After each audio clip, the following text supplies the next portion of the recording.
एक वेश्या जिसका काम क्या होता है, सिर्फ वेश्या का काम होता है। उसको भला और चंगाई की कोई भी फिक्र नहीं होती है और उसे ये चीज़ों को पता होता है कि सिर्फ कौन आ रहा है कौन जा रहा है, उसे सिर्फ पैसों से मतलब होता है। लेकिन ये राहिबा वेश्या ऐसी नहीं थी, ये परमेश्वर से डरती थी और परमेश्वर का भय मानती थी और ये जानती थी कि परमेश्वर जो भूमि और आकाश को बनाने वाला जो सच्चा परमेश्वर है वो इज़राइलियों का परमेश्वर है। और उसने उन दूतों को बचाया जो उस देश का भेष लेने के लिए आए थे, उन लोगों की रखवाली की और उन्हें सिपाहियों से बचाया। इसलिए परमेश्वर ने उसे ऐसी आशीष दी कि वो भी एक विश्वासियों में गिनी गई। जब हम मत्ती की किताब 1 अध्याय और उसमें 5वें वचन को पढ़ते हैं तो उसमें राहिबा वेश्या के बारे में लिखा है। उसके द्वारा रूत आई, रूत के द्वारा दाविद जो कि महाराजा बना हम इज़राइल यहूदियों का, वो दाविद की दादी भी कहलाई।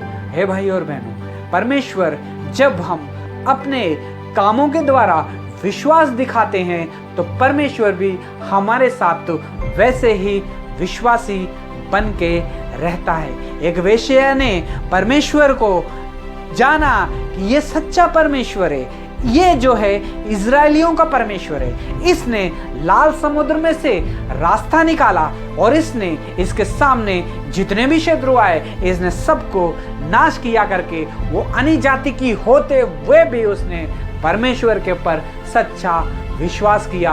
और वो कोई आम औरत नहीं थी, वो एक वेश्या थी। हे भाई और बहनों, आपका और मेरा जीवन कैसा है?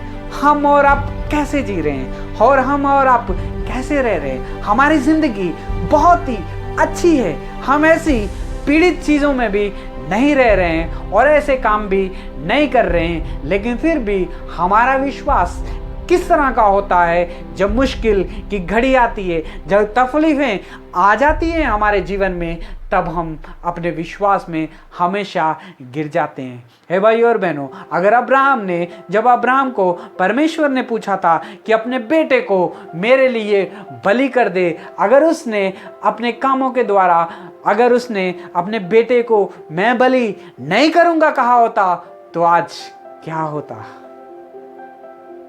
आज हम अब्राहम की संतान ना कहलाते। अगर उस टाइम पे राहिबा वेश्या ने अगर उस दूतों को बचा के नहीं रखा होता तो यहूदियों का राजा दाविद भी नहीं होता।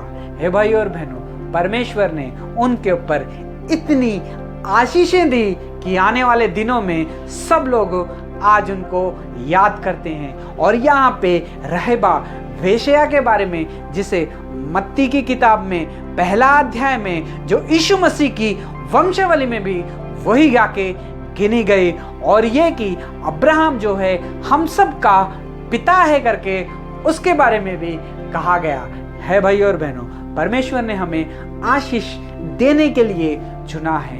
परमेश्वर हमसे बलियां नहीं चाहता है, अर्पणा नहीं चाहता है, ना ही कोई पैसा चाहता है। वो चाहता है कि जब परमेश्वर हमसे कुछ कहे तो उसे अपनी पूरे मन के साथ हमें स्वीकार करे और ऐसा काम करे जिससे कि हम भी जाने जाएं कि हम भी विश्वासी हैं। आजकल कई लोग ऐसे लोग होते हैं सिर्फ बातों से ऐसा करते हैं कि हम सब बहुत सारे बड़े बड़े विश्वासी हैं, हमने ये कर दिया वो कर दिया, लेकिन जब परीक्षा की घड़ी आती है तब पीछे हट जाते हैं। हे भाई और बहनों, क्या आपके और मेरे जीवन में भी ऐसी कई परिस्थिति, कई परीक्षा की घड़ी आई होंगी? जैसे कि अब्राहम के बारे में देखें तो सबसे बड़ी परिस्थिति और परीक्षा उसी की हुई कि उसे अपने बेटे को मांग लिया परमेश्वर ने और उसकी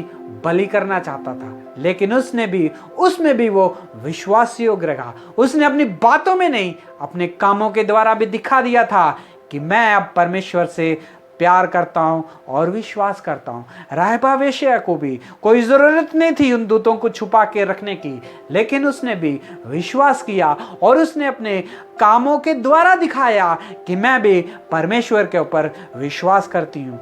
हे भाई और बहनों, आज परमेश्वर हमसे एक सवाल पूछ रहा है, आपका और मेरा विश्वास कैसा है और हम कैसे जी रहे हैं? क्या हम बातों के विश्वासी हैं या तो कामों के विश्वासी हैं? एक बार आप